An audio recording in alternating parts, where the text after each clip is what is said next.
Oh, you're cursed too? You poor thing. What a bitch, alright, Jesus. Hey internet, it's Jessica, and welcome back to Cinderella Phenomenon. So, in the last episode, we did save a man's life, and Rumpel kind of opened up a little bit more. And also, at the same time, Lucette got her first deed, which is really good. But at the same time, Rumpel and Karma have been arguing, and I'm kind of suspecting that the reason why Rumpel hates Karma so much, or why they hate each other so much, is because they remind each other of themselves. That's what I think. Anyway, let's continue. What a brilliant day. The sun is shining, the town is filled with laughter, and I have my sweet princess here to accompany me. It sounds like I'm getting easier to read, too. No, you just said it enough times that I memorized it. That means you must pay attention to my words. That in itself is a compliment, princess. It's not. We're on our way to our usual store back to restock the medications when a small figure leaps out through the front door. Oh, she stares at us with a lost look on her face. Rumpel reacts immediately, making his way over to her with a broad smile. Madam, I can't help but notice the pain expression upon your beautiful face. Is there anything I can do to assuage your worries?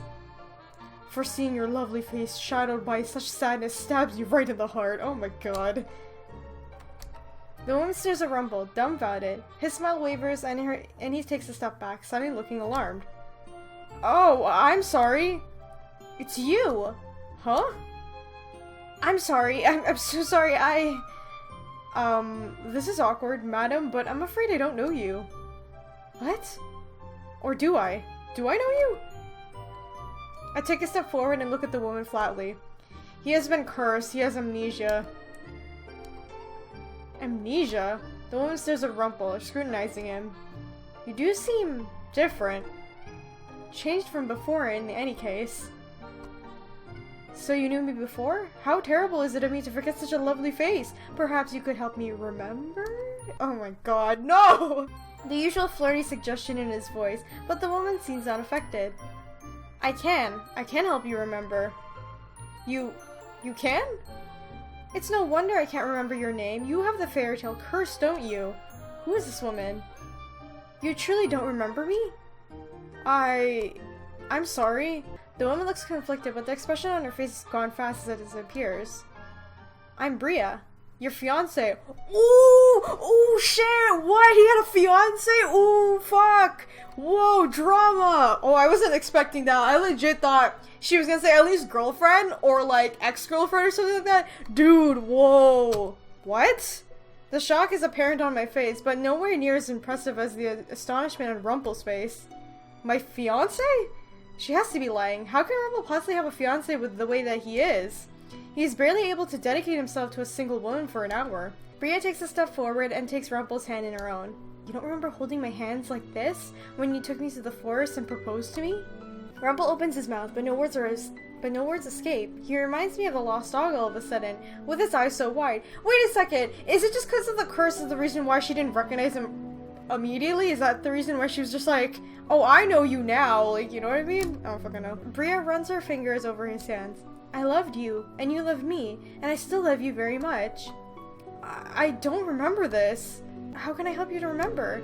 Rumpel's voice is faint, but still tries to smile. The circumstances of the curse tell me that I need to remember through memories and, a journal, somehow. A journal? I have your old journals. I can show you the very first love letter you wrote me.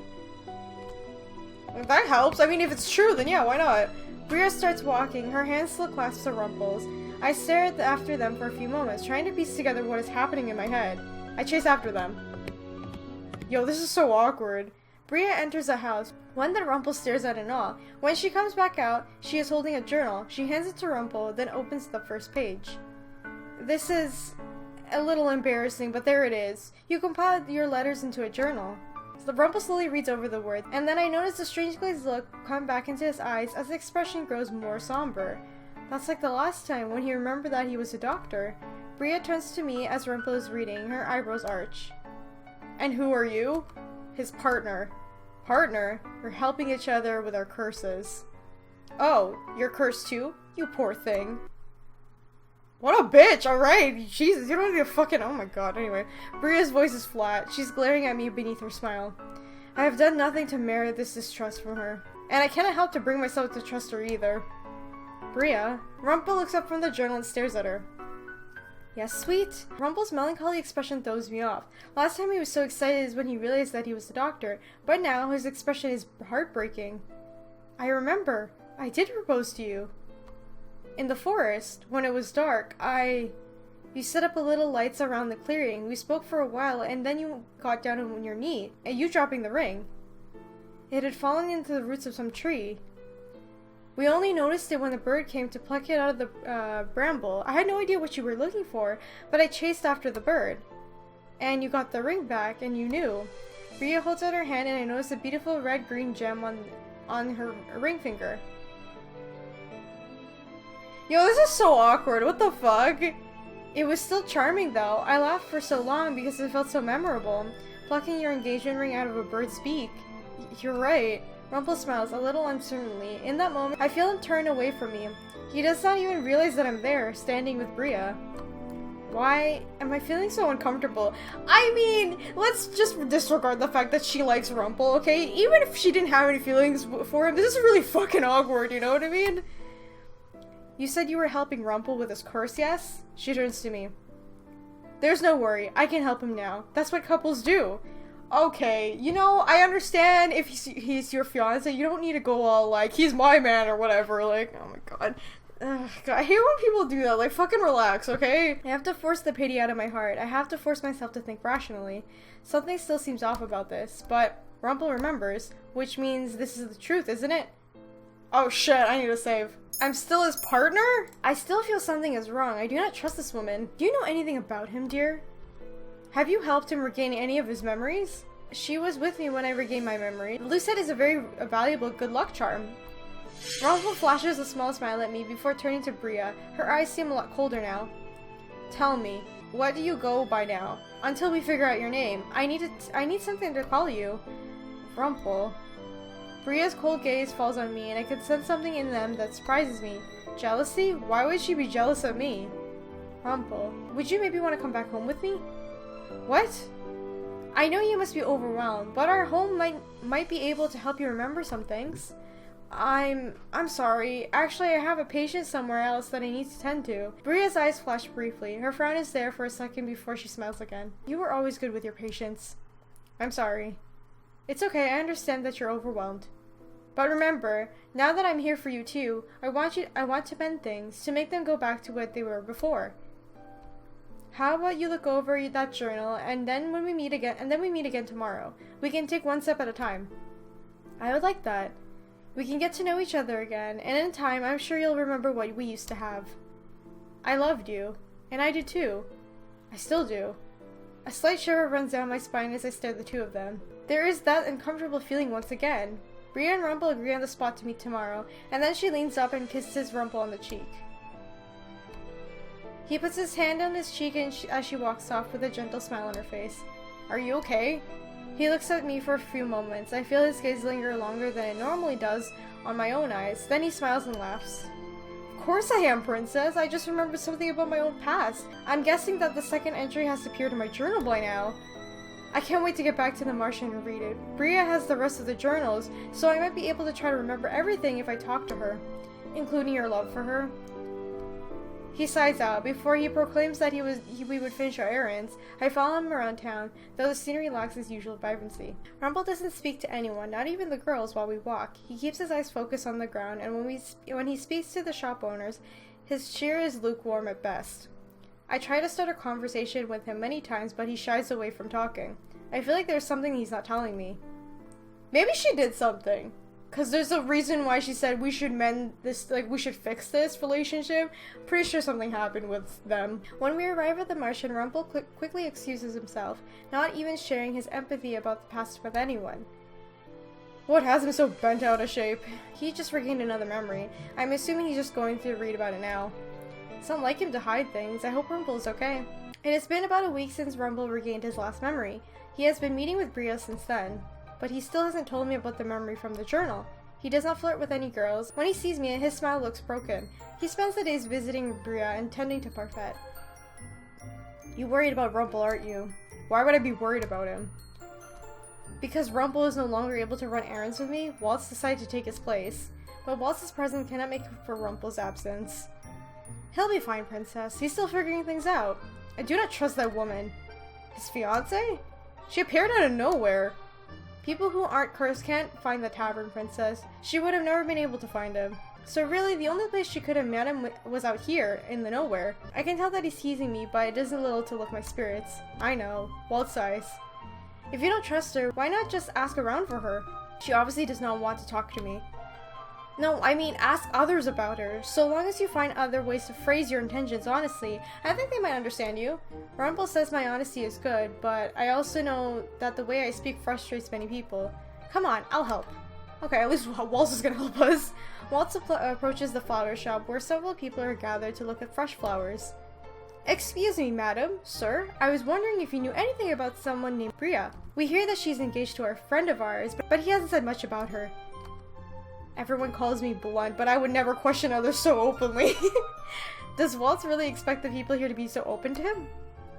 Oh, if it isn't Waltz, doing a little investigation work, are you? Just looking to find out more about someone important to a friend. Not going to put this into one of your shows, are you? Waltz raises an eyebrow and laughs. Of course not. Everyone just trusts Waltz. I suppose he must speak to people often, being a performer. They would probably never suspect Waltz to do anything morally questionable. And yet with me, they were suspicious of me everything I did. I guess it's a good thing Waltz is here. I stifle a sigh and the so-called investigation begins.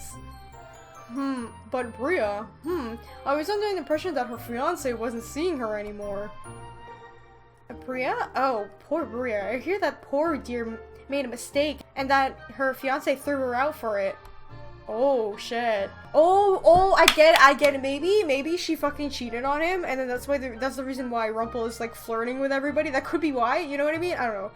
Or it's because Rumpel never gave like attention to her because he's always with his patients as a doctor. That could be it. Like, you don't know. She's engaged to someone new? I'm not surprised, given the affair that she had with her first fiance.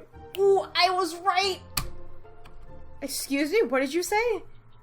Oh, you aren't aware? I'm terribly sorry. Perhaps I shouldn't have said anything. You said she cheated on her first fiancé. She was engaged to some man, a doctor, I believe. He was a good man, always smiled, helped everyone, including the poor. I don't see how she would have the gall to do that, but the rumors state that she was seeing another man. I think I saw them out together sometimes. He was a rich businessman. Who was he? I believe he was one of the doctor's patients. Did anyone see this for sure, ma'am? Oh, lots of people did, and that's why the poor man stopped seeing her, bless his heart. He looked heartbroken. But then, the two of them were engaged, so he should have been more committed to him. When Bria first approached Rumpel, she had no idea he had amnesia. She started apologizing to him. Was it for the affair, or am I just speculating? We thanked the woman for her help before continuing to ask around town for more information. The more we hear, the more certain we become. She cheated on him. Princess, I know what you're thinking, but it would be incredibly rash to tell Rumpel about this. But she's lying to him. I still remember the sadness in his eyes. Maybe somewhere deep down he still knows.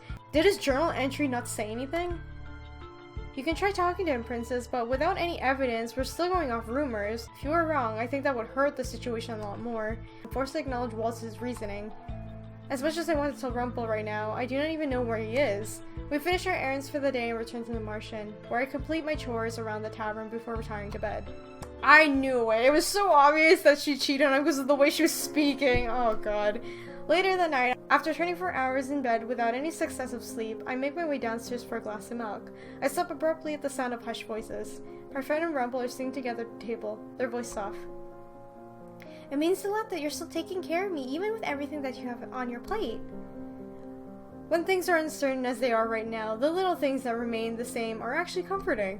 What? No compliments tonight? He clears his throat. Lady Parfait, I always found comfort in your presence. Your heart's not in it, is it? Please do not stress yourself out trying to take care of me. I've seen orders on the medications and the dosages. I can take care of myself, Rumpel.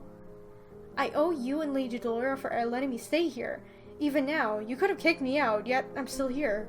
This isn't the confident Rumpel I'm used to seeing. It's rather heartbreaking seeing you like this, you know? Parfait's eyes drift past Rumpel, and she sees me before I can dart away. I think you're worrying your partner, too.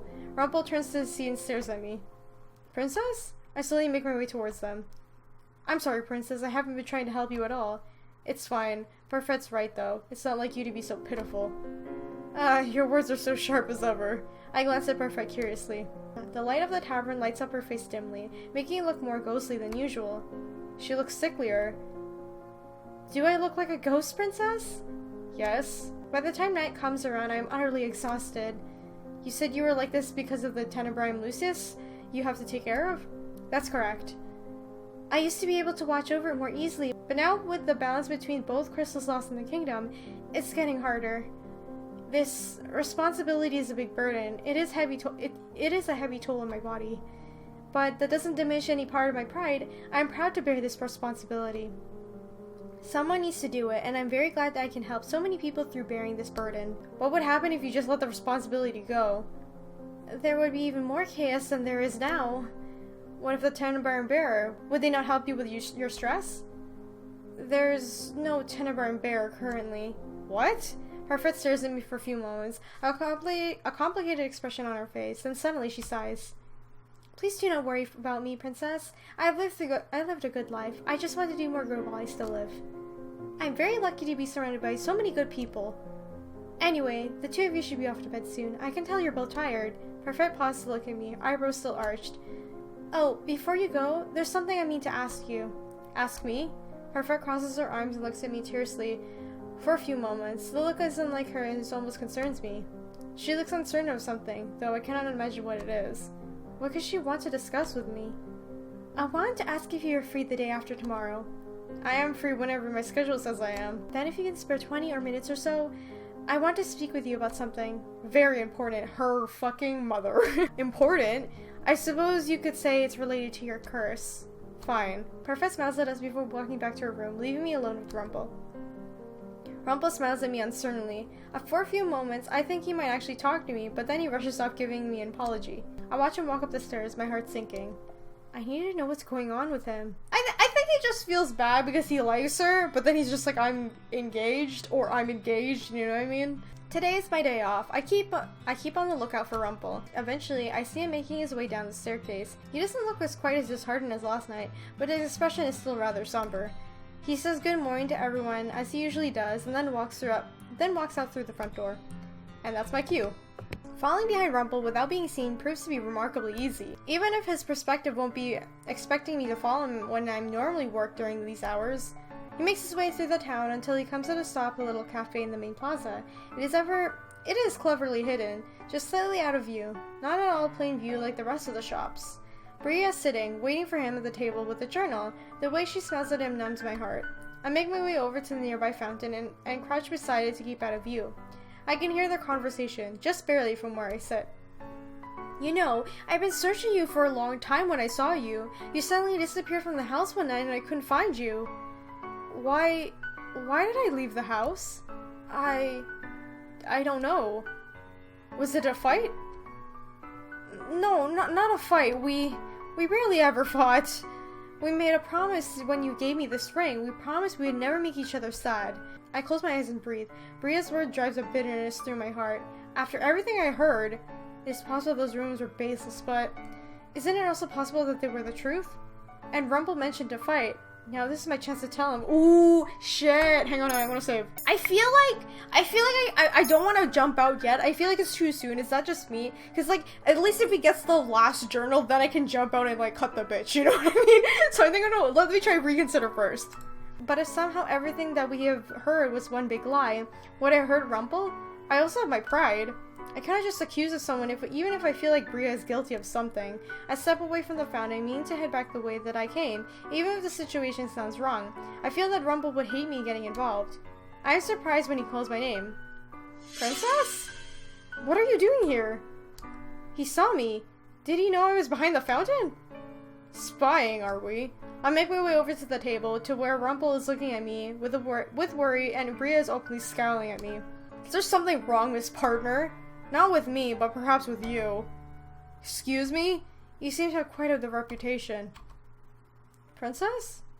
I have no idea what you're talking about, but taking people's words at face value is foolish. Mother would have said the same thing, but why would they lie? So is it not true that you were seeing another man?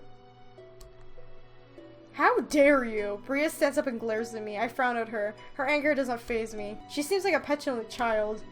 I can't stand jealous girls. They're the bane of my existence. And you're what, 18? 17, but what does that matter? Either way, there'd just be a six-year age gap between you two. Rumpel's face. 24? Gods, am I really so ancient? The two of us look at him in unison, then back at each other. I am here because I want to help my partner, and because you are lying to him. And who are you to say I'm lying? You're a terrible little spy is what you are, hiding in a place to watch us, going around town asking about me. I'm telling you now that Rumpel doesn't need you, especially if you're the one spewing lies. Those words have no weight coming from a hypocrite. Ooh, shit, get her, fucking Lucette, oh my god. Wait, ladies, Rumpel looks between the two of us, eyebrows first, and then he shakes his head. Bria, I knew it. It was in my journal. What? Rumpel faces Bria, his expression crumpled. It was that lord, wasn't it? The one that refused to take the money from the one time that I helped him? Ooh, he told me himself. Ooh, what? I think that's why this feeling inside of me is so mute right now. Why I've always had second thoughts about your stories. Bria, why didn't you ever tell me that you were seeing him? I asked you that question back then too, but you never told me, and I was waiting for you to bring it up again. I was waiting for you to explain it. I was waiting for... As if I could ever get anything through that thick skull of yours. What a bitch! Even I cannot stop myself from staring at her when she insults Rumpel. But this, she has admitted that the rumors are true.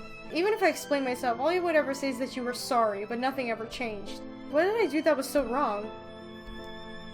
Look at you! Even now you can't bring yourself to be angry at me. You knew the truth, and instead of demanding to know why I did what I did, you kept asking what you did wrong. But you'll never realize what you did wrong, Rumpel. Never. Some things never change. Bria scowls and she makes her way around the table. Rumpel tries to call her back, but Bria frowns as she walks off. Rumpel lets out a long sigh. And there goes all my journals too. Right, he said that Bria had all his old journals. I'm sorry. Huh? I made things worse. I'm still not entirely sure what they were talking about, but... Princess, you don't have to apologize for anything, though. What? What? I would like to apologize for shedding some light on my age. Okay, it's not that bad. I mean, he shouldn't be flirting with Lucette because she's underage, you know what I mean?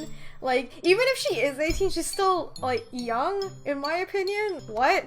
Am I really, truly that old? Suddenly he looks disgruntled, but the look of distraught on his face is almost comical. Can't help but smile when he starts to laugh. I can't help it when I smile and then I start to laugh. Aw, she's smiling! Yeah, Lucette's actually pretty cute when she smiles. You know what ears deceive me? Is a wonderful sound coming from your mouth, princess? How precious! It's just, you're an old man. If I'm an old man, then I'm young at heart. Besides, I would be a lot more offended if you weren't smiling while you said that. After a few moments, Rumpel sighs and shakes his head. I'm sorry that you had to see all that. I knew there was more to the story that Bria was just letting on, because I read the memories in my journal. You knew about the nobleman? Why didn't you say anything? Like I said, I was waiting for her to say something. I wanted her to open up about it honestly. Bria is undoubtedly bold, but I doubt she is at all honest. The journal entry, I never read it to you. You have been distant the last week. I have been, and I'm sorry for that. But allow me to enlighten you. Rumpel gestures to the chair that Bria was sitting in. I take the seat opposite to him. First, the nobleman was one of my patients. He had a grievous sickness, one that no one else had been able to cure. I cannot help but remember the little boy that was with a possible sickness. It seems that he was drawn to Rumpel too. Rumpel was not able to help the boy on his own either. Some women offered her assistance. Did you manage to cure him with the help of that same woman? It's another cryptic entry, but yes, the mysterious woman from the first century appears. We strike another deal, but I cannot remember the deal at all. All I know is that afterwards I did something to make Bria hate me, and that she began seeing the nobleman. Or maybe it was before that? Maybe she was just unhappy? She won't explain why. She still cheated on you. That's her fault, not yours. Rumpel nods absently. I can tell that he is not convinced. In any case, even though I can't remember the entirety of what happened, every time I thought of Bria, I thought of her love in the past tense. Rumpel frowns, but it's fleeting. Suddenly, he's smiling again. Let's head back now, princess. I'll figure out how to reach Bria later. I follow Rumpel back to the Martian. Though he seems fine for a time, Rumpel's somberness returns when we head back. He looks like he's trapped in his thoughts. He needs the rest of his journals, but how are we going to be able to get a hold of them? Oh, princess, you're here. Sorry we're late. My, the princess is gracing us with her presence. Parfait said a few days ago that she had something to discuss with me, so I'm here. Then, let's get right to it, shall we? She plops down on one of the chairs and Parfait sits down gracefully beside her. Princess, the other day that you asked about my responsibilities, and briefly the Tenebrae bearer. I did, but what does this have to do with me? It has everything to do with you, because when it comes to that second inquiry, the answer is right here. Delora points to me. I stare at her, not comprehending. Princess, the bearer of the crystal tenebrium is you. What? I'm not able to feel shocked, just confused. But how do I even have anything to do with these crystals? See, I told you she'd be confused. It's because we started backwards. I'm so sorry, princess. I do not understand. You remember the story about the crystals, princess? For the time, the crystals were a complete balance. Even the witches who drew the negative energy were respected. Then one day, Hans wrote a fairy tale. Witches were suddenly painted as villains. Humans attacked witches, trying to drive them out.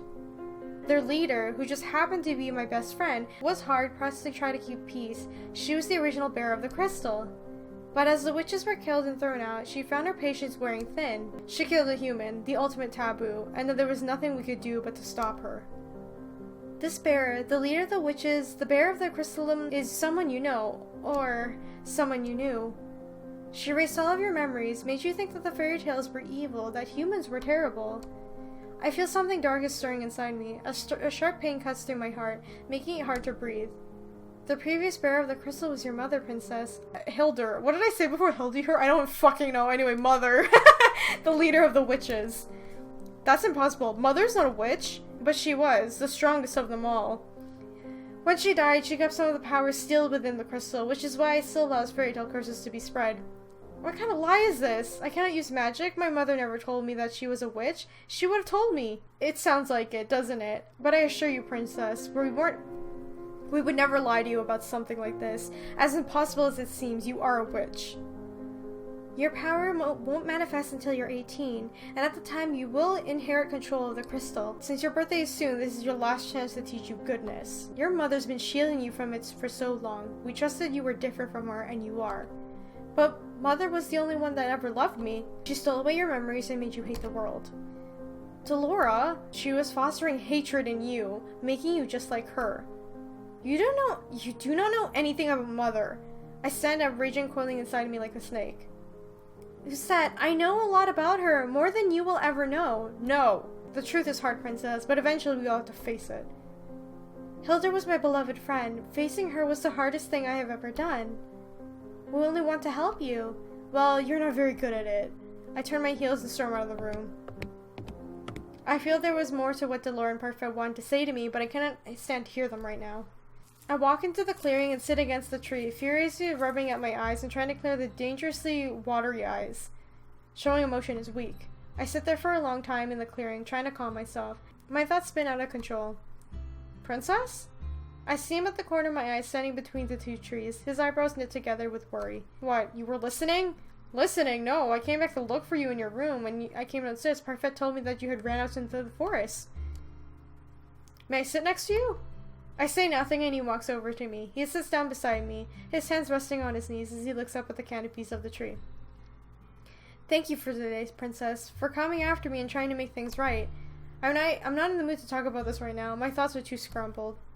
Sometimes, truths are hard. How do you know it was the truth? Feeling. Trusting people is hard sometimes, I understand. He looks at me. His eyes seems to glimmer softly in the moonlight. Would you like someone to listen to your problems, princess? Oh, that's sweet. He's actually not, asking and not being like a maniac while flirting with her. I guess I don't fucking know. I mean, this is the confusing part of Rumpel. He likes it when Lucette is mean to him, but at the same time he doesn't. Like, god damn it, I'll remain silent. My problems. Why would you want to know about my problems? I understand what it's like, princess, to have a secret stuck inside of you. to want to keep things to yourself because you're worried that someone will prove you wrong. But you can always talk to me about it.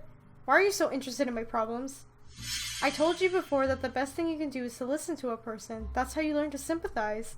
Besides, I honestly care about you. I will always listen to you, princess. Rumpel slowly reaches down and rests his hand on top of mine. I sit straight up and stare at him, my eyes wide. Rumpel smiles at me, a small, soft smile that crinkles the edges of his eyes. Seeing such a beautiful lady close to tears makes my heart break, you know. But if you need to cry, you should. Tears aren't weakness, they're just a form of expression, and even the strongest of us cry. I'm not going to cry. My mind reels and then starts to feel fuzzy.